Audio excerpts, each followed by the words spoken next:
السلام عليكم ورحمة الله. سنتعرف نحن وإياكم في هذا الفيديو على بعض التسريبات والتوقعات للحلقة الثانية من مسلسل دروب الملقرة الجزء الثالث. ولكن قبل أن نبدأ لا تنسى ذكر الله والصلاة على النبي والاشتراك في القناة وتفعيل زر الجرس ليصلكم كل جديد. أولا وكما عودناكم سنتعرف نحن وإياكم على ملخص سريع للحلقة الأولى من المسلسل. ذهاب رشا وأم جراح إلى الديرة لإخبار الشيخ صقر وشاهين بأنه تم قتل فزاع، ولكن عندما ذهب شاهين والشيخ صقر لم يجدوه وكان قد هرب، لكنهم بحثوا عليه ووجدوه وسلموه للشرطة.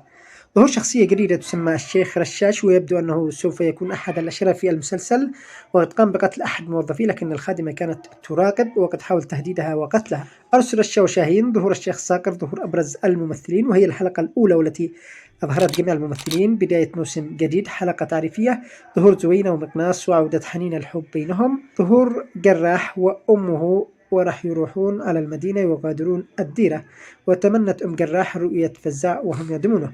ظهور فزاع في المستشفى.